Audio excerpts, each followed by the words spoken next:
na lembrança sempre do nascimento de Jesus, né, que aconteceu há 2000 anos atrás para nós cristãos. Mas o nascimento de Jesus, ele sempre é particular de cada um, né? E para mim é uma delícia estar nessa casa, porque Jesus, para mim, dentro do meu coração, nasceu aqui. Nasceu há 2 anos e meio atrás, mais ou menos. Assim, quando eu estava lendo Paulo e Estevão, e cheguei naquela passagem de Damasco, né? Eu fui envolvido com uma emoção, uma coisa dentro de mim, né, que é inesquecível. E com certeza esse para mim foi o dia que Jesus nasceu dentro do meu coração, né? E eu muito agradeço a Marisa, a todo mundo dessa casa. Muitas pessoas nem estão mais aqui hoje, né? Mas eu agradeço a todos pelas aulas, pela dedicação que todo mundo teve, né? Para poder culminar nesse momento onde Jesus nasceu para mim. E hoje, perto do Natal, né? Graças a Deus, vamos falar dele. E a gente eu começo um pouco querendo que a gente faça uma reflexão de tudo aquilo que o Espiritismo nos trouxe, quem somos, por que estamos aqui e para onde vamos. Todos nós fomos criados simples e ignorantes, da maneira como o Pai assim o quis, para que a gente desse a nossa contribuição, para que a gente fizesse a nossa parte na evolução, no nosso crescimento. Porque assim, quando a gente vai caminhando e vai fazendo a nossa parte, cada vez mais nós nos sentimos íntegros naquilo que está acontecendo, nos sentimos com responsabilidade, sentimos que somos parte do mundo que a gente aqui está construindo. Claro que o mundo físico, da maneira como a gente conhece, é uma bênção do nosso Pai, de Deus, né? A gente todo dia amanhece, a gente acorda, vê o sol brilhar, vai dormir. Aqui na Flórida, então, nem se fale, a gente vê o pôr do sol lindo como ele é. Tudo isso é uma bênção, e tudo isso é o planeta que o Pai nos deu para habitar. Mas o que fazemos com ele é a nossa responsabilidade. Porque a gente sabe que a maneira como a gente age, como a gente pensa, como a gente trata o próximo, tem influência direta, não só aqui nessa Terra, mas em todo o universo. Nosso Pai quis que fosse assim, para que a gente se elevasse através do nosso próprio trabalho. E é através das reencarnações a maior oportunidade que a gente tem de exercer esse trabalho. Tanto é assim que está aqui no Espiritismo, em sua mais simples expressão de Allan Kardec, no item 6, né? E o Kardec então relata: e Deus lhes disse: vós todos podeis pretender a felicidade suprema, tão logo tiveres adquirido os conhecimentos que vos faltam, e tenhais cumprido a tarefa que eu lhes impus. Então, trabalhai para o vosso adiantamento. Eis o objetivo. Trabalhai através do quê? Através das reencarnações.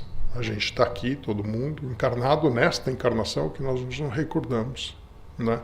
E é através dela, através do contato com as dores, com os sofrimentos, com a materialidade, que a gente vai desenvolvendo a alma para aos poucos e deixar caindo todo aquele egoísmo que talvez a gente tenha carregado em nós ao longo de anos e anos de erros, de dores mal resolvidas, da falta de perdão. Esse egoísmo é fundamental que a gente se desprenda dele, para que a gente possa então receber com pureza, né, com clareza, os ensinamentos que a gente recebe de Jesus. Durante toda a nossa vida, durante todo o nosso caminhar, nós nunca fomos desamparados por Deus. Deus sempre esteve conosco. Se a gente ir lá há 5.200 anos atrás do tempo que a gente vive hoje aqui, Krishna na Índia já trazia todos esses ensinamentos, né? A gente estuda no Leon Denis depois da morte, né? E lá ele cita não só Krishna, ele cita Hermes no Egito, há aproximadamente 4.000 anos depois, Pitágoras, Platão na Grécia, há 2.500 anos. E mais ou menos há 2.020 anos atrás, então, veio Jesus, né? E Jesus foi totalmente diferenciado. Porque os outros apóstolos, eles vieram, eles tinham sim um ensinamento para nos passar, né? Mas nenhum tinha pureza de espírito como Jesus tinha. E o ensinamento de Jesus, então, foi totalmente diferente. Porque nos penetrou no coração de maneira que os seus exemplos, a maneira como ele veio viver aqui junto de nós, nos trouxe uma nova perspectiva de vida, né? Foi totalmente diferente. Porque os outros apóstolos, ele mesmo diz, a gente vai ver um pouco mais para frente, eles não estavam totalmente com o seu vaso limpo, né? Eles tinham sim o conhecimento, todos eles trouxeram através da mediunidade. A mediunidade existe desde todo o tempo, desde Moisés, né? A gente sabe que ele se comunicava, recebia, né, as mensagens de Deus. Mas se a gente não está com o vaso totalmente limpo, essa mensagem ela fica um pouco turvada ao longo do caminho. É isso que a gente vai ver um pouquinho mais adiante aqui. Jesus foi tão importante para nós que a gente divide a nossa história a partir do nascimento dele, né? Nós cristãos, a gente passou a contar então, né, primeiramente no calendário juliano, né, e depois no gregoriano. Nós começamos a contar nessa história como antes e depois de Cristo. Não somos todos aqui na Terra que contamos assim, né? Os judeus já estão no ano 5.780, que é mais ou menos o tempo que a gente tem um pouco de história, né? Que a gente sabe que a gente habita aqui esse planeta, né? E os islâmicos há 1.441 anos eles estão, mais ou menos, que eles celebram mais ou menos a data em que Maomé fugiu de Meca, né, para Medina. Mas hoje a gente vai falar a respeito dele, do nosso mestre querido. E lá no caminho, Chico Xavier, né, Caminho da Luz, nos traz então, no primeiro capítulo, né, a Gênese Planetária, nos traz tanta informação a respeito disso. E lá ele explica pra gente que existe uma comunidade de espíritos puros que governam em todas as orbes a vida da maneira como a gente conhece. E esses espíritos puros foram eleitos pelo Senhor Supremo do Universo conservam em suas mãos as rédeas diretoras da vida de todas as coletividades planetárias. Um dentre tantos deles é Jesus. E a gente sabe que Jesus trabalha por esse planeta há aproximadamente 4,5 bilhões de anos. Né? Não é só há 2.000 anos atrás. E todo o tempo anterior a esses 2.000 anos, onde Jesus se esforçou, né, para conseguir reduzir a sua vibração, para poder estar encarnado aqui da maneira como a gente conhece, né, junto de nós. Duas oportunidades na nossa história, no mesmo livro, a gente sabe de relatos onde esses espíritos se reuniram para tratar de assuntos relativos à Terra. A primeira das vezes foi quando a Terra ainda estava se formando, nos seus primórdios, onde a base do nosso planeta estava sendo construída para que no futuro pudesse abrigar a todos nós aqui, né, na forma como nós nos conhecemos hoje. E a segunda oportunidade, então, está relatado lá no livro, quando se decidia a vinda do Senhor à face da Terra, trazendo à família humana a lição imortal do seu Evangelho, de amor e redenção.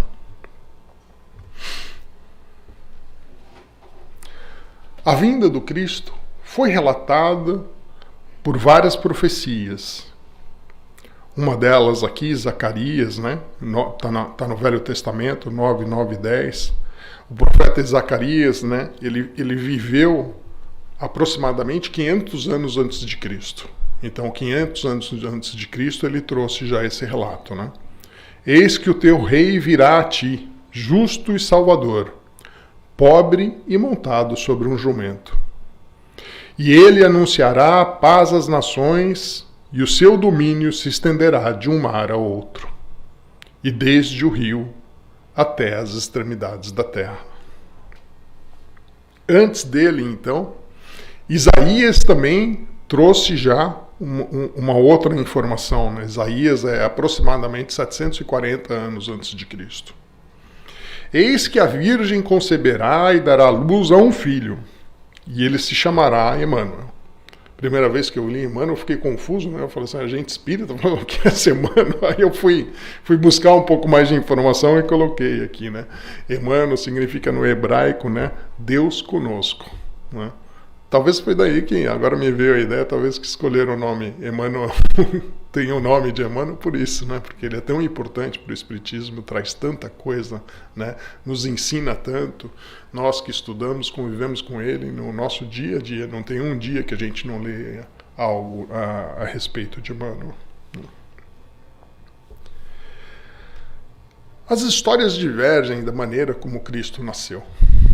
E eu acho que eu trouxe uma delas, né, que eu acho que é a que a mim faz bem, a que eu gosto, né? Mas eu acho que a gente, como humanos, nós temos sempre essa tendência de nos apegarmos aos detalhes e não focarmos naquilo que realmente interessa. Obrigado. Então era dezembro. Era dezembro, o ano de nascimento de Jesus. E José e Maria saíram em direção a Belém para se registrarem de acordo com o recenseamento de Quirino. Naqueles dias, César Augusto publicou um decreto ordenando o recenseamento de todo o Império Romano. Na época, a gente imagina, né, tem o nosso amigo Ayrton sempre brinca, né, que os romanos nós estamos aqui na terra dos romanos, né, que eles estão reencarnados aqui nos Estados Unidos, né, e realmente, se você começa a comparar, tem tanta semelhança, né, com o Império Romano, esse país, né, a partir do futebol, da maneira como eles jogam, né, as estradas construídas pelo país inteiro. Eu me divirto com essas histórias do Ayrton. Mas não deixo de acreditar também e de pensar que ele tem sim razão a respeito disso. E como bom americano, os romanos também adoravam o recenseamento, né? Porque um recenseamento é importante para você saber onde você vai cobrar os seus impostos, né? Quem é o povo, né? Quem são as pessoas, quais são as condições. E então, naquele primeiro recenseamento foi feito quando Quirino era governador da Síria. E todos iam para a sua cidade natal, a fim de alistar-se. Está descrito isso em Lucas 2, de 1 a 3. E foi por isso, então, que Maria e José estavam se deslocando, né, em direção à cidade de Belém, para poder, então, participar desse recenseamento, né, e prestar contas das suas obrigações. E no caminho, eles procuraram pernoite. Mas não encontraram, e a gente pode até imaginar por quê. Porque então no recenseamento não eram só eles chegaram tarde numa vila, né? E entraram num local e não tinha, e o dono daquele pouso, né? Negou então hospedagem para eles. Foram no outro e aconteceu a mesma coisa, eles estavam muito cheios, falou que não tem condição nenhuma de vocês ficarem. Né? E aí então, guiados pelo anjo Gabriel, resolveram então passar aquela noite onde Jesus veio nascer, né? Junto de um estábulo. Eu faço questão de usar a palavra estábulo porque, na verdade, eu, não sei se tem mais alguém, mas eu nunca entendi corretamente onde que Jesus nasceu, né? Pela maneira como as pessoas colocavam a manjedoura, e eu não tinha um esclarecimento exatamente do que era a manjedoura. Mas o anjo Gabriel indicou a eles um lugar onde era só um teto e onde abrigava os animais. E foi ali, então, que o nosso querido mestre nos deu a alegria e a bênção e transformou o mundo que a gente vive para todo sempre. E no momento do seu nascimento, então, logo naquele dia, a gente teve a primeira lição. Antes dele nascer, ele já estava querendo transmitir alguma coisa.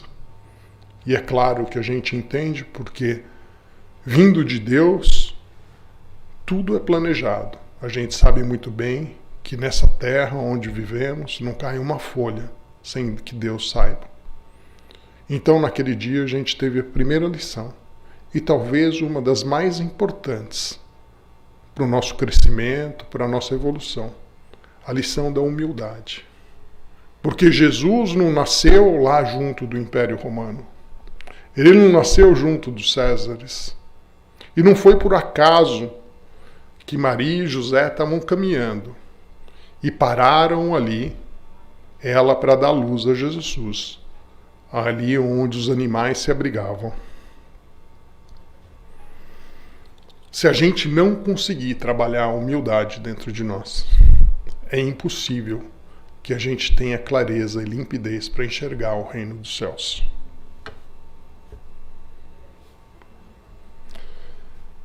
O Dr. Bezerra de Menezes nos traz essa mensagem linda aqui.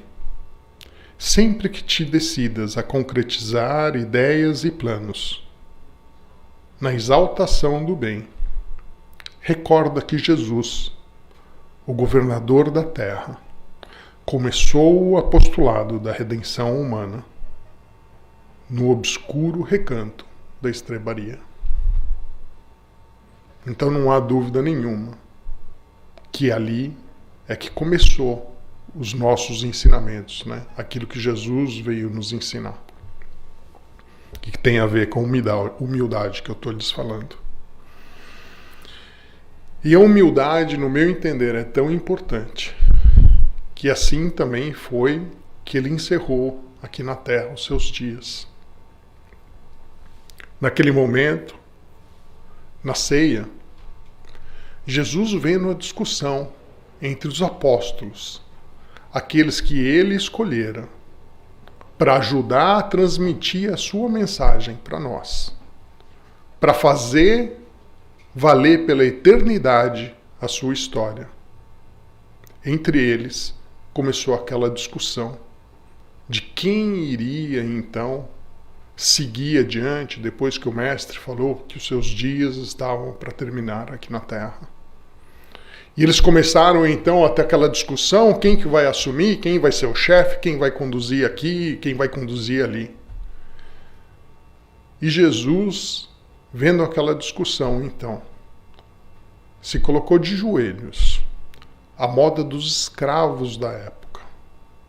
Porque a gente precisa imaginar que aquela maneira de se colocar de joelhos para lavar os pés era a função dos escravos nas casas. E ele cingiu, então, a túnica em volta da sua cintura, da mesma maneira que os escravos faziam. Tomou um vaso de água perfumada e, de joelhos, passou a lavar os pés dos seus discípulos. E concretizou nesse momento, para sempre, para mim, o maior ensinamento de humildade. E por quê? Porque, como eu disse, se a gente não entender a humildade, todos os outros ensinamentos vão estar turvados pela nossa vaidade e pelo nosso egoísmo. Vós me chamais de mestre e senhor e dizeis bens, porque eu o sou. Se eu, senhor e mestre, vos lavo os pés, deveis igualmente lavar os pés uns dos outros no caminho da vida. Porque no reino do bem e da verdade, o maior será sempre aquele que se fez sinceramente o menor de todos. Mas voltando ao nascimento de Jesus, está no Evangelho de Lucas, e segundo Lucas, no dia 1º de janeiro, aproximadamente 7 dias depois do nascimento de Cristo, Maria e José seguiram conforme a lei dos judeus à época e foram circuncidar Jesus. E ali, quando chegaram se aproximou uma pessoa do menino e pediu autorização para Maria para pegá-lo no colo. E então, Simeão pegou aquela criança no colo e começou a conversar com ela. Amado Rei, tu que viestes nos salvar, como é que nascestes nessa manjedoura? Como não nascestes ao lado de Augusto para defender o flagelado povo de Israel? Como vais fazer longe dos senhores de Roma? Querido menino, como vais advogar a causa dos humildes e dos simples? Por que não chegastes como Moisés, valendo do prestígio da casa do Egito? Amontoarás, por acaso, dinheiro suficiente para redimir os que sofrem? E Simeão, quase que em lágrimas, não entendia o porquê daquele nascimento na manjedoura.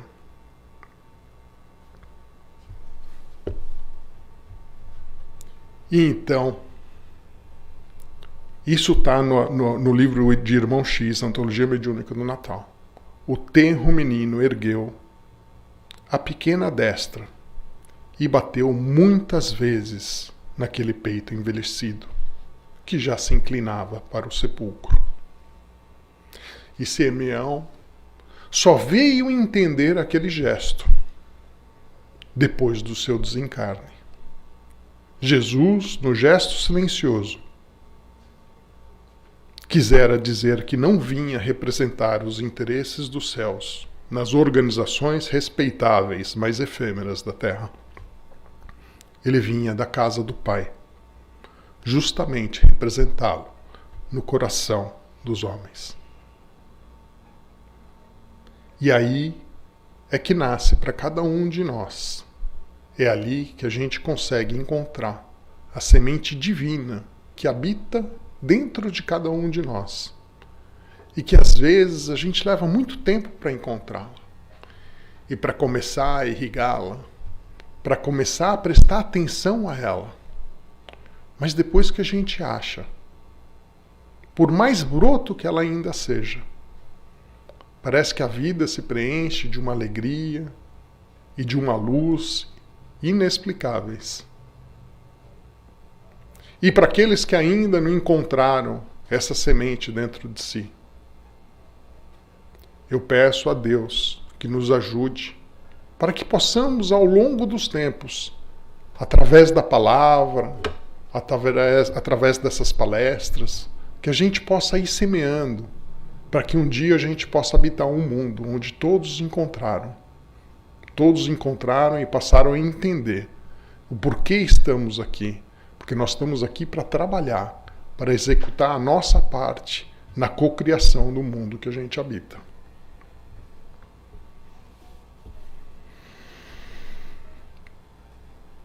Agora, para a gente receber isso de maneira pura, como eu venho falando desde o começo, não basta só a gente adquirir o conhecimento. E eu aprendi isso com esse estudo. Eu não sabia disso, né? E aí a gente tem a história da Sara. Isso está descrito lá no Pão Nosso. Então a Sara, ela era esposa de Benjamim. Benjamim era um criador de cabras. E um dia, numa tarde em Cafarnaum, estava reunido então Jesus, estavam reunidos Pedro, a própria Sara e algumas outras pessoas. E a Sara se dirigiu ao nosso querido mestre e perguntou para ele: Senhor, eu entendo a ideia do reino de Deus, mas de que maneira, como iniciante, eu realmente posso incorporar isso dentro do meu coração? Pedro interviu e falou: Sara, é necessário muita boa vontade para que você possa ter o reino dos céus dentro do seu coração. E logo na sequência, depois de um sorriso lindo e alegre, suave, Jesus interferiu e começou a conversar com ela. E perguntou: Sara, o que vocês fazem na sua casa? Qual é a principal atividade que vocês têm lá? E ela explicou para o mestre: mestre, lá em casa a gente cria cabras, para que a gente possa então tirar o leite. E é dali que a gente tem é dali que a gente tira o nosso sustento. E Jesus, na sequência, perguntou: Sara, e quando você tira o leite da cabra, o que é que acontece? O que é importante? Ah, Senhor, nós colocamos o leite na vasilha. Mas é necessário que a vasilha, o vaso, esteja muito bem limpo, porque senão o leite estraga com muita facilidade. E Jesus, como sempre, então, através dessas histórias, deixou claro o quanto era necessário para que a gente cuidasse do vaso do nosso coração. E ele diz: assim é a revelação celeste no coração humano. Se não purificarmos o vaso da alma, o conhecimento adquirido confunde-se com as sujidades do nosso íntimo. É por isso que os nossos contemporâneos, e ele estava se referindo então aos profetas que eu citei antes, em alguns momentos são justos e injustos. É por esse motivo que os nossos contemporâneos, os profetas do passado, eram crentes e increntes. É por isso que eles ao mesmo tempo eram bons e maus. O leite puro dos esclarecimentos elevados penetra o coração como um alimento novo. Mas aí se mistura com a ferrugem do nosso velho egoísmo. E Jesus termina essa passagem que está no Pão Nosso, dizendo que o orvalho num lírio alvo é diamante celeste, mas na poeira da estrada é uma gota lamacenta. Só para a gente entender um pouco, né, isso para mim foi tão profundo quando eu li isso, né, e passei a entender. Quer dizer que não adianta nada a gente estudar, vir aqui no nosso dia, assistir palestra, ler livros, se em conjunto a isso a gente também não purificar o nosso vaso. Porque senão a gota que é para ter, que é para ser um lírio alvo, né, que é um diamante celeste, ela fica com cor de barro. Ao longo do tempo, e com certeza isso vai aparecer quando a gente enfrenta as dificuldades, porque todo mundo aqui sabe que a nossa vida ela não é só, né, aqui não é só de alegria e felicidade, a gente busca a alegria para o futuro e a felicidade para o futuro. Mas ela é difícil. E no primeiro momento que você tiver uma dificuldade, então, todo o conhecimento adquirido vai se misturar à ferrugem do seu egoísmo e da sua vaidade. E essa água que é para ser límpida vai ficar com cara de barro. Eu logo depois do Thanksgiving, que é uma época que eu gosto tanto e que eu estava tão feliz, e também falei aqui com vocês de maneira tão alegre, para mim foi tão gostoso, né? Logo depois eu tive algumas dificuldades na minha vida, como é normal, né? Eu tive pessoas muito próximas de mim com Covid, eu não sabia direito se eu estava, se eu não estava. No fim eu não estava, e graças a Deus. Mas eu tive eu acho que uma flu muito forte, né? E para mim ficou claro, né, esse segundo ensinamento que eu tive agora, como tudo que eu estudo, porque eu gosto de estudar, né? Eu gosto muito do espiritismo, eu gosto de ler muito. mas o quanto é importante eu limpar o meu vaso. Porque, sem dúvida, todo o meu conhecimento estava manchado com cara de lodo. Porque na primeira queda, na primeira dificuldade, é quando a dificuldade se apresenta, é que a gente vê o quanto nós ainda não estamos preparados. E eu me senti como esses profetas aqui descritos, né? Onde eles tinham sim, eles tinham mediunidade, eles tinham conhecimento, eles conversavam com Deus, mas não conseguiam ser crentes. Eles eram crentes e increntes ao mesmo tempo. Eles eram bons e maus. Foi assim que eu me senti. E daí que eu passei a entender um pouco o quanto é importante, então, a gente limpar o nosso vaso. A gente, de todos esses anos, todo esse tempo que a gente existe, nós não sabemos bem, né? Mas com certeza é muito tempo. Eu tenho certeza que é muito tempo. Porque a gente está na fase que a gente está, é óbvio que a gente já... Essa reencarnação aqui não é primeira, segunda, nem terceira. A gente já viveu muitas, né? E ao longo de todas essas experiências acumuladas que a gente tem, é necessário que a gente comece a abrir mão, né, dos erros do passado, das angústias que a gente carrega, dos medos. O medo só nos puxa para trás. É necessário que a gente passe cada vez mais a limpar os olhos do egoísmo que cegava Saulo. Porque só quando caíram como escamas do seu olho, dos seus olhos, é que ele começou realmente a ter o reino de Deus dentro do coração dele. E se tornou quem se tornou.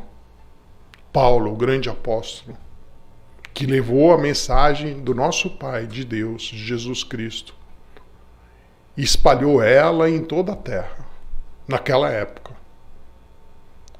Sem internet, sem celular, Facebook e WhatsApp.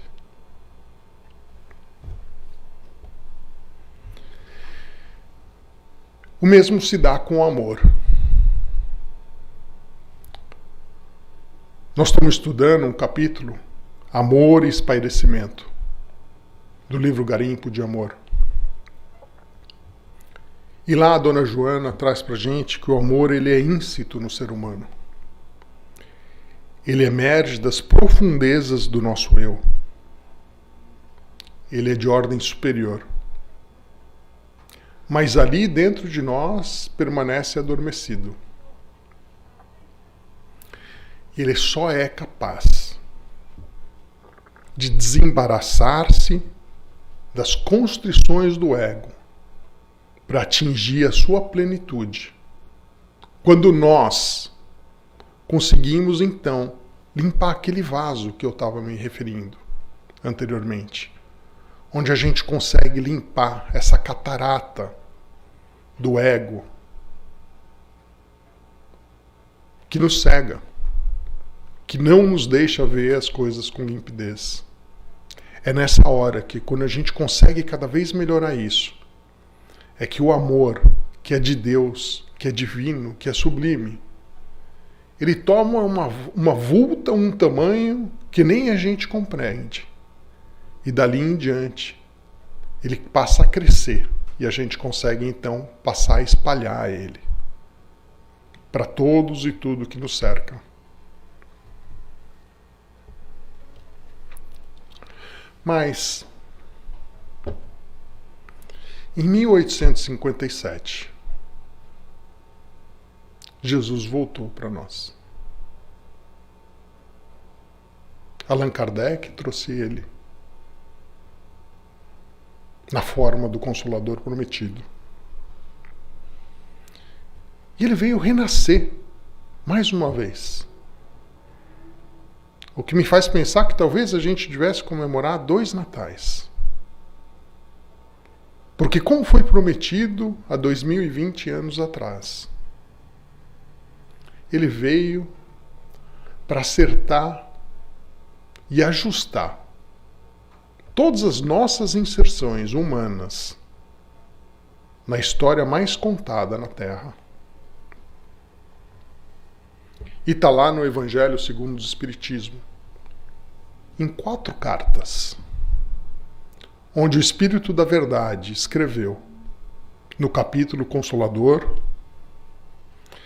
E a primeira dela, o que me chamou a atenção foi isso. E ele diz: meu Pai quer que, ajudando-vos uns aos outros, mortos e vivos, isto é, mortos segundo a carne, porquanto não existe a morte, vos socorrais mutuamente. Deus, o nosso Pai, e está escrito lá, Ele quer que a gente estenda as nossas mãos a todos os nossos irmãos, para que juntos a gente aprenda a crescer e a progredir e andar em diante. E ele ainda ensina que a morte é a ressurreição, sendo a vida a prova buscada e durante a qual as virtudes que houveres cultivado crescerão e se desenvolverão como o cedro. Quer dizer, é através dessas encarnações que a gente consegue realmente colher a quantidade de ensinamento necessário, que edifica a nossa alma e nos coloca adiante, nos coloca no rumo da evolução. E ele ainda termina nessa carta dizendo: espíritas, para nós, amai-vos, este o primeiro ensinamento. Instruí-vos, este o segundo. Na segunda carta: vossas almas, porém, não estão esquecidas.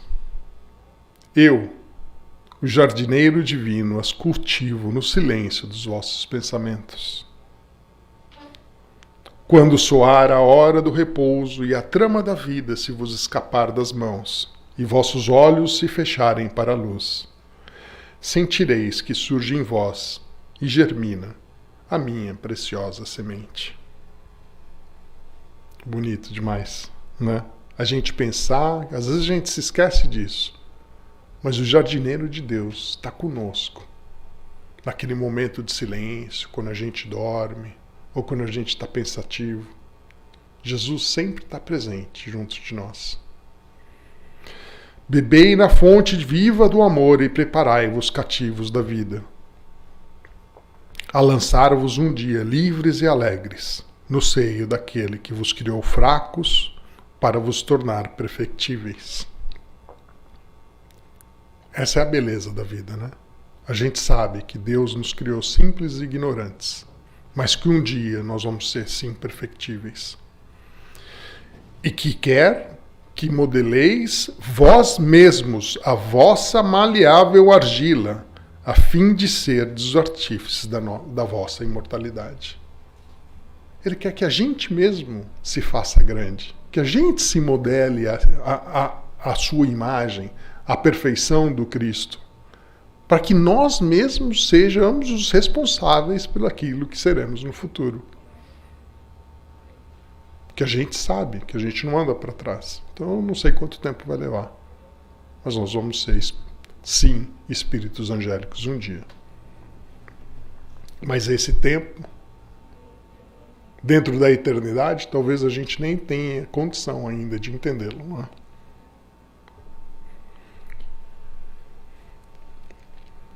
Na terceira carta, Deus dirige um supremo apelo aos vossos corações por meio do Espiritismo. Escutai-o. Extirpados sejam de vossas almas doloridas a impiedade, a mentira, o erro, a incredulidade. Esses são monstros que sugam o vosso mais puro sangue e que vos abrem chagas quase sempre mortais. Sem dúvida nenhuma, essas palavras aqui que o Consolador citou para nós, né? A mentira, a piedade, o erro, a incredulidade, se a gente não cuida delas, elas se tornam dores da matéria, do nosso corpo. É através delas que a gente acaba, na maioria das vezes, adoecendo, tendo dor nas costas, dor de cabeça, ficando doente. Porque tudo isso começa na alma e só se transfere para o corpo, como alerta, como aviso, que a gente está fazendo alguma coisa errada, que a gente tem que ajustar o caminho. E por fim, Jesus nos ensinou e disse que a abnegação e o devotamento são uma prece contínua e encerram um ensinamento profundo. A sabedoria humana reside nessas duas palavras.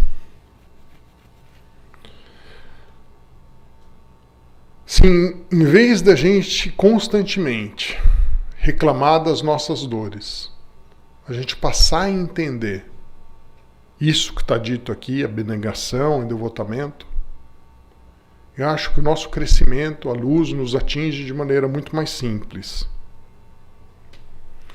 Porque o devotamento e a abnegação, elas resumem todos os deveres que a caridade e a humildade nos impõem.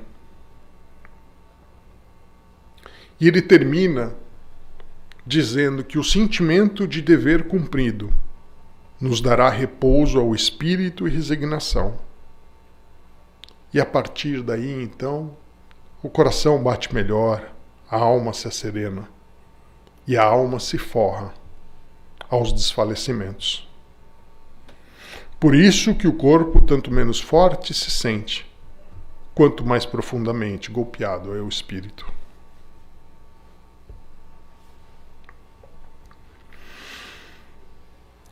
Isso para a gente concluir aqui.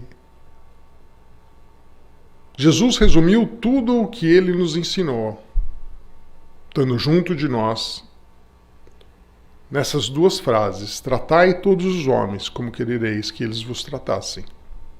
Está em Lucas 6,31. E depois: amarás o teu Deus de todo o teu coração, de toda a tua alma, de todo o teu espírito. Este é o maior e primeiro mandamento. E aqui tendes o segundo, semelhante a este: amarás o teu próximo como a ti mesmo. Está em Mateus 22:34. E acho importante só a gente ter uma atenção ao semelhante a esse. Porque todos nós somos filhos do Pai, do mesmo Pai. E se a gente não aprender a nos amarmos uns aos outros, então não é possível que a gente ame ao nosso Pai, a Deus. Porque Deus está dentro de nós e de cada um dos outros que a gente vive juntos. Que todos vocês tenham essa semana maravilhosa, com muita alegria, muita paz e luz nos corações. Um Feliz Natal para todos.